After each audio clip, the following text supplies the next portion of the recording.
Oke, selamat malam. Di video kedua ini kita akan membahas tentang nested struct, kemudian union dan enum ya. Jadi ada 3 pembahasan kita di video kedua ini. Silahkan teman-teman simak. Pembahasan yang pertama itu adalah mengenai nested struct ya, atau struktur bersarang. Jadi struktur bersarang itu maksudnya di dalam struktur itu ada struktur lain lagi. Oke, saya akan contohkan di sini. Misalkan kita punya kasus di sini. Misalkan kita punya kasus mahasiswa itu pasti punya yang namanya pembimbing.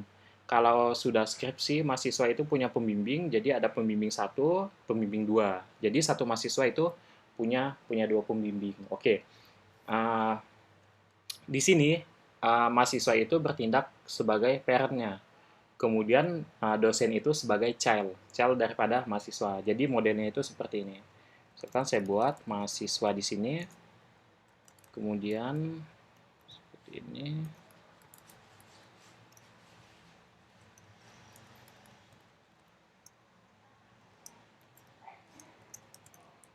Nah, yang di atas itu adalah mahasiswa. Mahasiswa ini sebagai parent-nya. Kemudian dosen ini sebagai child daripada mahasiswa. Oke. Untuk implementasinya nanti jadi yang pertama kita buat itu adalah struct untuk child-nya dulu. Jadi di sini kita bisa buat struct untuk dosennya dulu. Oke, dosen misalkan punya NIDN dan punya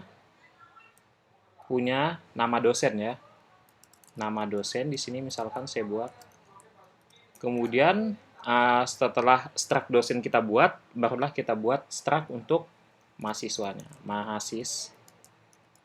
Mahasiswa tadi punya NIM, punya nama, IPK, dan yang terakhir itu pembimbing 1 dan pembimbing 2. Nah, pembimbing 1 dan pembimbing 2 ini nanti kita dapatkan dari dosen. Jadi nanti ada dosen 1 dan dosen 2. Nah, dosen 1 itu nanti jadi sebagai pembimbing 1 dan dosen 2 jadi sebagai pembimbing 2. Oke. Untuk mempermudah pemahaman kita langsung implementasi saja di sini. Oke, saya tambahkan di sini misalkan string.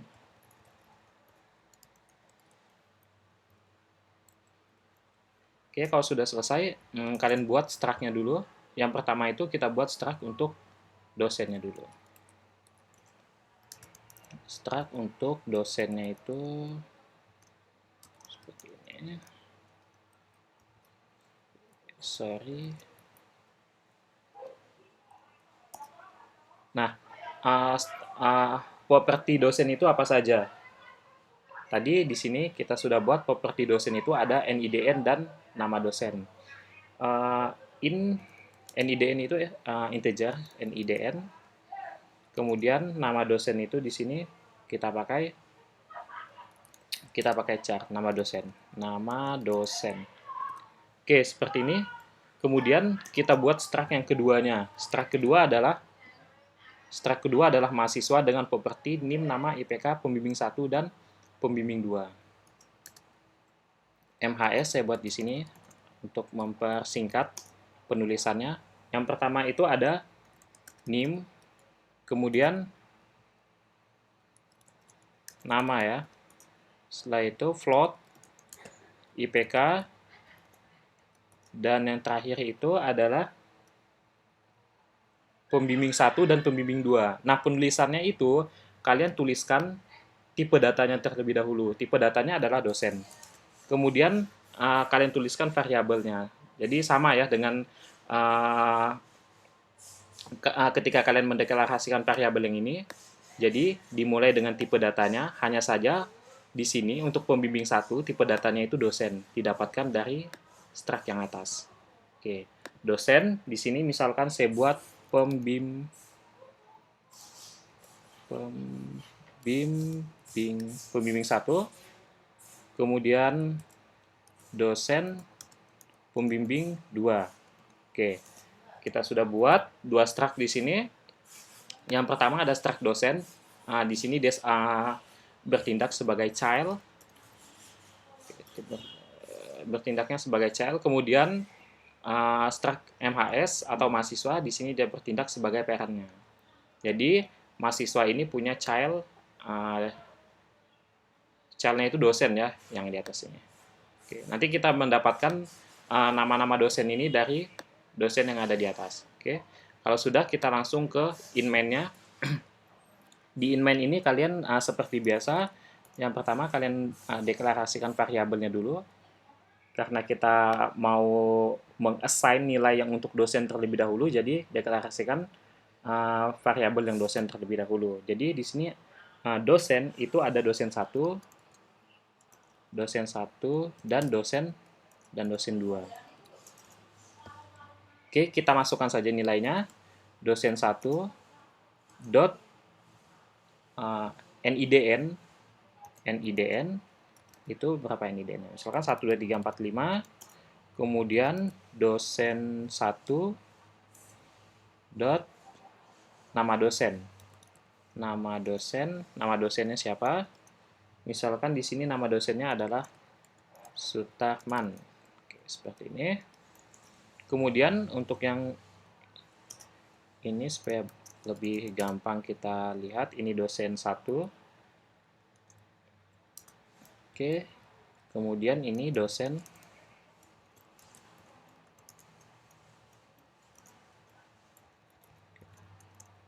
2. Nah, ini dosen keduanya. Yang pertama kita panggil variabelnya dulu. Dosen 2 dot NIDN itu sama dengan 16789 misalkan.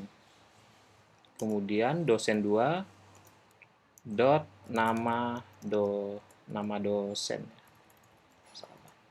Nama dosennya misalkan di sini Pak Adityo. Oke, kalau sudah kalian di sini kan struct yang pertama sudah kita assign nilainya. Kemudian kita lanjutkan dengan struct yang kedua. Struct yang kedua itu adalah mahasiswa ya, MHS. Nah, di sini kalian deklarasikan dulu variabelnya MHS mahasiswa 1. Cukup 1 saja supaya tidak banyak. Mungkin teman-teman bisa tambahkan nanti mahasiswa 2 dan sebagainya. Oke, ini untuk mahasiswa 1 misalkan. Oke. Mahasiswa 1 kita punya propertinya yang pertama adalah NIM. Titik NIM itu sama dengan NIM-nya misalkan 311. Kemudian mahasiswa 1, properti yang kedua adalah nama. Yang ini namanya misalkan di sini Eko. Kemudian mahasiswa 1 dot IPK ya, IPK-nya di sini misalkan 3.89.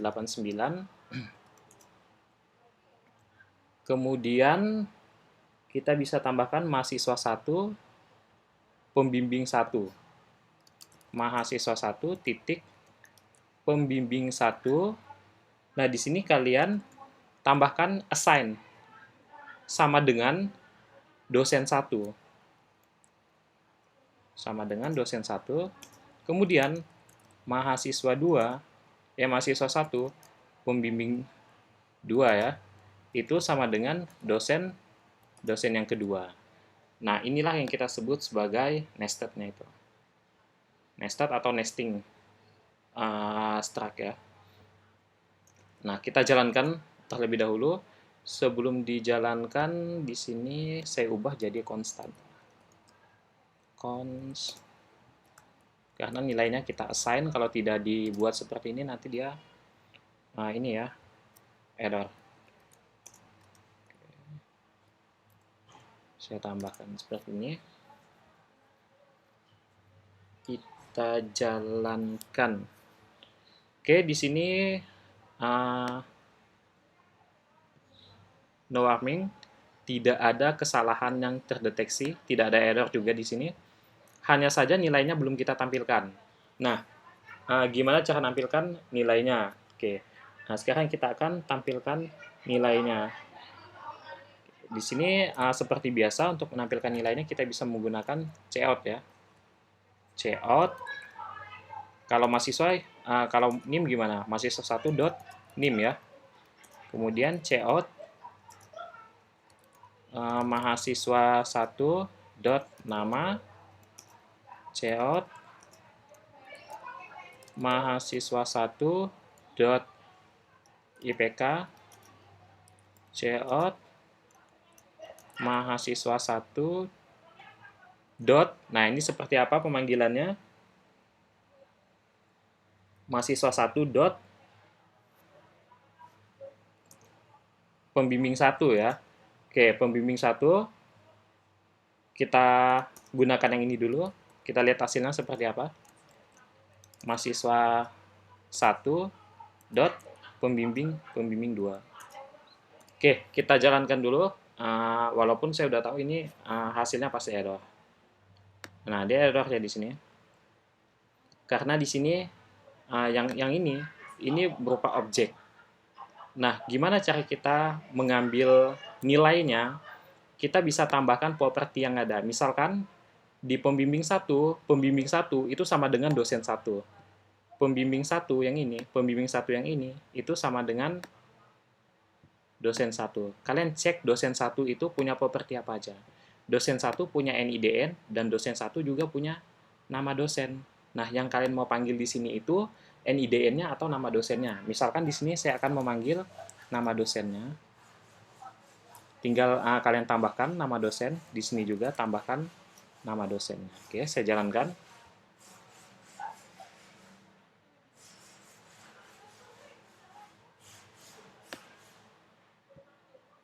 Oke, kita belum buat ini ya, untuk ininya, enternya.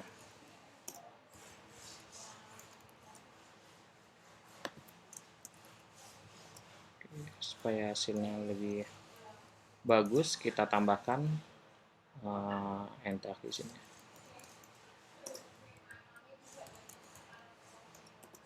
Oke, kalau sudah kalian jalankan.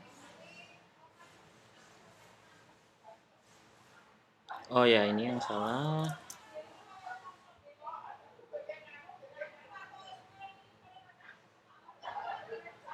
Oke, harusnya udah benar ya teman-teman. Nah, di sini udah kelihatan hasilnya 311 Eko 389. Pembimbing 1 saya adalah Sutarman, pembimbing kedua saya adalah Adityo. Oke. Nah, cara pemanggilannya seperti ini untuk yang nested struct di sini. Mungkin di modul tidak ada contohnya. Ini mungkin bisa teman-teman jadikan sebagai pengetahuan tambahan. Oke, kalau kalian bisa lihat di scan di sini code-code-nya. Nah, code-nya sampai di sini. Sampai selesai.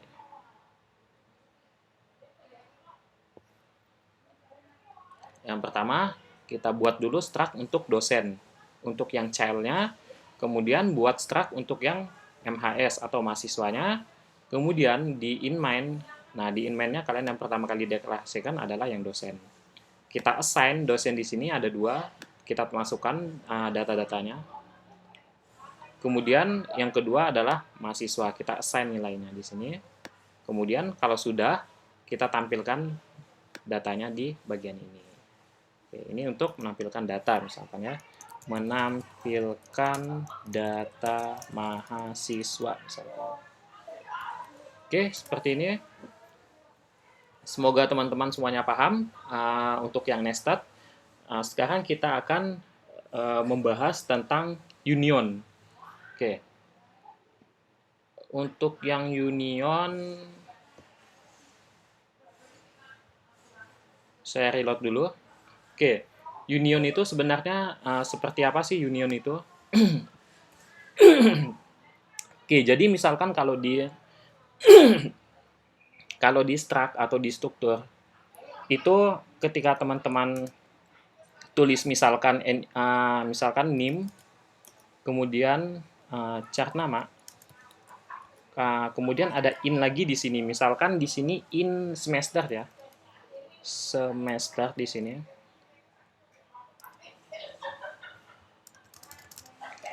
Nah, kalau misalkan teman-teman, oke, sebentar. Nah, ini dia misalkan berada di alamat memori 1.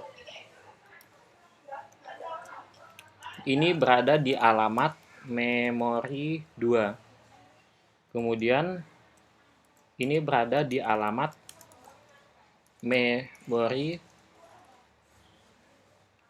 3. Nah, ini kalau di struktur atau struct ya.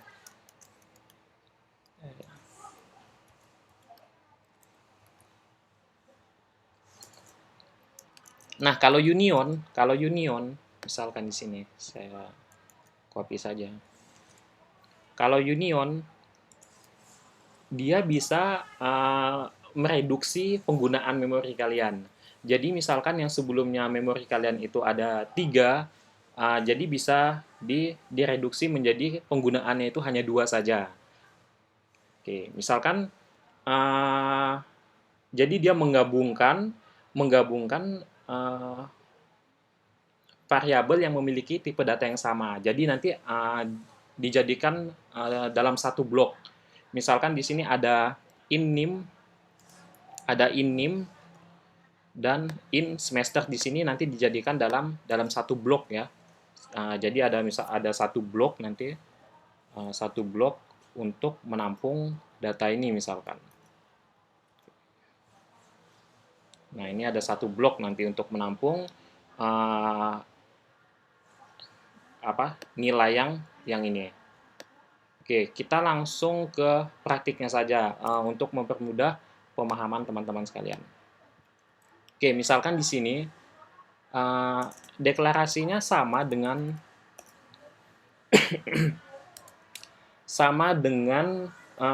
struct. Misalkan di sini saya buat nilai. Oke, di sini simple saja karena ini sebagai pemahaman untuk pemahaman saja ya. In nilai B, kemudian in nilai C. Misalkan saya buat di sini ada 3 nilai. Kemudian di sini akan saya assign nilainya di sini. Misalkan di sini bukan in ya, tapi nilai karena saya menggunakan tipe data yang ini, yang union ini. Oke, nilai misalkan di sini nilai 1 misalkan. Oke, nilai 1 itu punya properti di sini A, B, dan C. Nilai A itu misalkan saya 1, 2, 3, 4, 5, 6, 7 ya misalkan di sini. Nah, kemudian ini akan saya cout saja. Ini akan saya cout saja. Cara coutnya di sini nilai 1 titik nilai A. Oke, akan saya cout di sini. Kita coba jalankan dulu. Oke, hasilnya udah dicetak di sini. Nah, di sini akan saya tambahkan untuk nilai B dan nilai C. Nilai B dan nilai C. Hanya saja tidak saya tambahkan, tidak saya isi value-nya, atau nilainya itu tidak saya isi. Jadi di sini yang nilainya saya isi hanya pada nilai A. Jadi nilai B dan nilai C tidak saya isi. Oke, kita coba lihat hasilnya seperti apa. Oke, di sini saya enter aja untuk mempermudah ini ya, analisis kita. Oke, saya jalankan.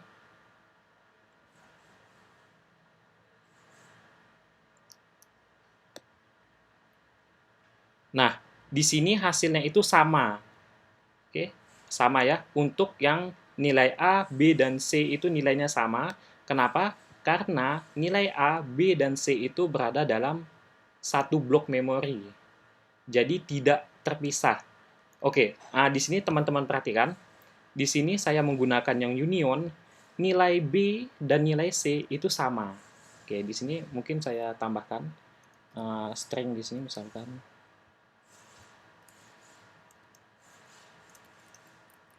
Di sini nilai A, ini saya copy saja.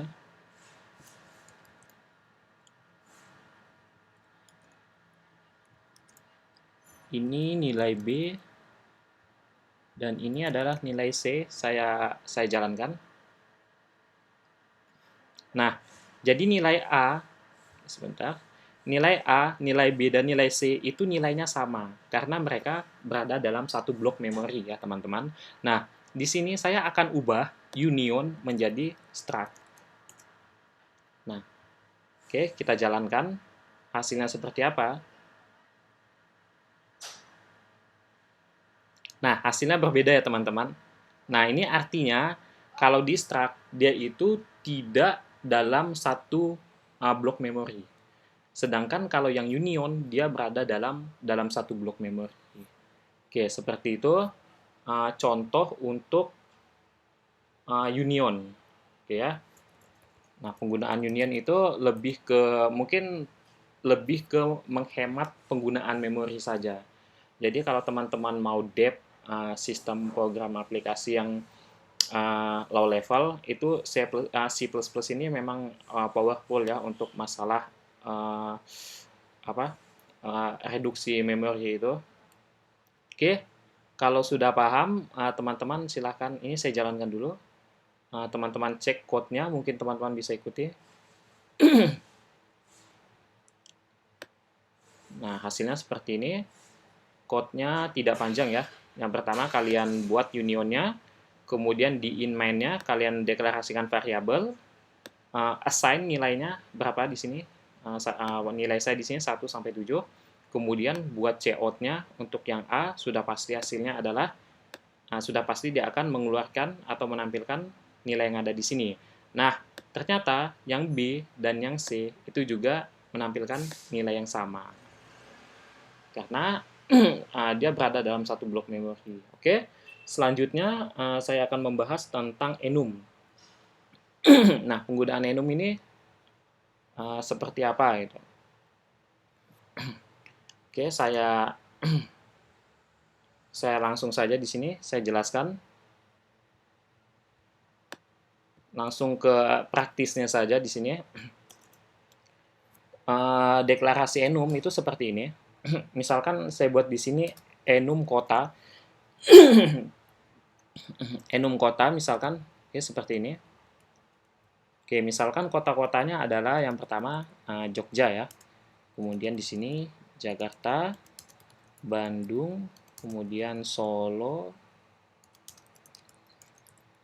Semarang, dan Malang misalkan di sini. Oke, kita udah punya data-data seperti ini. Jadi di enum nilai yang digunakan adalah nilai yang ada pada bloknya ini ya, pada blok enumnya ini. Jadi di luar daripada nilai yang ada di sini itu tidak akan bisa digunakan. Oke, misalkan di sini saya deklarasikan variabelnya seperti biasa, kota kota A misalkan. Oke, kemudian di sini saya assign nilai kota A itu adalah Jogja ya. Nilai kota A itu adalah Jogja. Usahakan harus sama ya. Jadi case sensitif. Saya akan keluarkan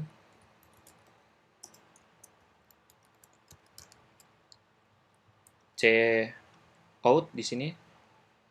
Misalkan kota A saya keluarkan di sini. Oke, kita lihat hasilnya dulu. Oke, sebentar ini ada kesalahan. C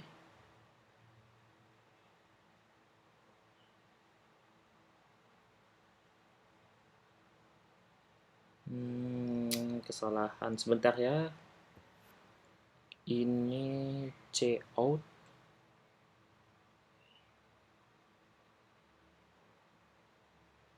Kesalahannya di mana? Enum kota in main. Does error include? Lalu kita tambahkan string. Sepertinya bukan ini ya masalahnya. Cout was not declared.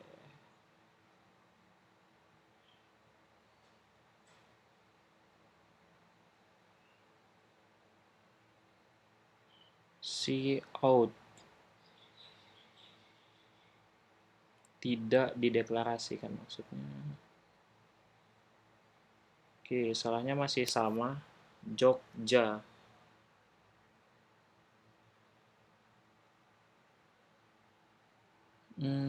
Oh, kota A ya.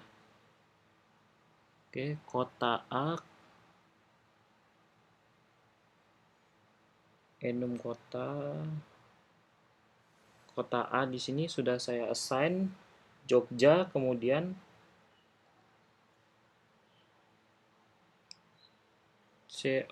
out-nya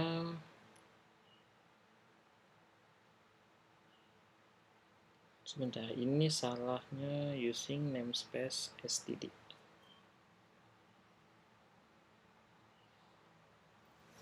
Oke, mungkin ini saya hapus dulu.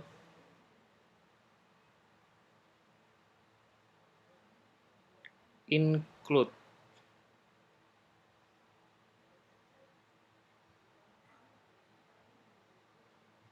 Oh iya, ini ternyata kurang ini ya.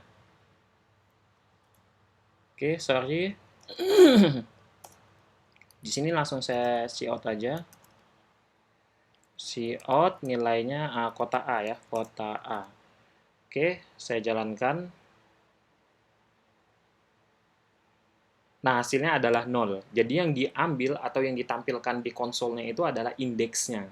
Jadi Jogja ini ada pada indeks ke-0, Jakarta ini indeks ke-1, Bandung indeks ke-2, Solo indeks ke-3, Semarang indeks ke-4, dan Malang indeks ke-5. 0, 1, 2, 3, 4, 5. Jadi ada 6 data ya, dari 0 sampai 5. Oke, gimana misalkan kalau saya ambil di sini, ini kota A, value yang di sini saya ganti menjadi Solo misalkan. Saya jalankan. Harusnya di sini 3 ya. Nah, harusnya indeksnya ke-3. Nah, boleh tidak misalkan Solo ini saya saya assign nilainya itu adalah misalkan di sini 7. Boleh nggak? Nah, ternyata boleh. Solo itu nilainya 7. Nah, gimana kalau Malang? Di sini kota A saya ubah jadi Malang misalkan. Hasilnya itu harusnya 9 ya. Nah, hasilnya 9 karena di sini Solo ke-7, Semarang ke-8, Malang ke-9. Nah, gimana dengan Jogja? Saya akan kembalikan ke Jogja di sini nilainya. Oke, kita coba, harusnya di sini nilainya adalah 0. Nah, betul ya. Jadi di sini dimulai ke indeks ke-0, 1, 2, kemudian di Solo itu masuk pada indeks ke-7, Semarang 8, Malang 9. Oke, seperti itu. Gimana kalau misalkan kita masukkan nilai yang tidak ada pada nilai yang tidak kita definisikan di sini, di enumnya ini. Misalkan apa? Misalkan Jambi di sini. Saya jalankan. Nah, di sini error ya. Jambi was not declared in this scope. Jadi Jambi ini tidak dideklarasikan pada enumnya ini. Jadi kalau kalian mau tidak ada error di sini, kalian harus tambahkan Jambi di sini. Oke, kita coba jalankan. Nah, dia ada pada indeks ke-10. Solo ke-7, Semarang ke-8, Malang ke-9, Jambi ke-10. Oke, semoga teman-teman paham semuanya tentang materi kita di pertemuan ke-9 ini. Saya rasa tidak begitu sulit ya materinya. Nanti saya akan buatkan soal latihan itu sebagai bentuk presensi bahwa teman-teman mahasiswa itu hadir dan mengikuti perkuliahan ini. Mungkin hanya ini yang bisa saya sampaikan. Oke, terima kasih dan selamat malam semuanya.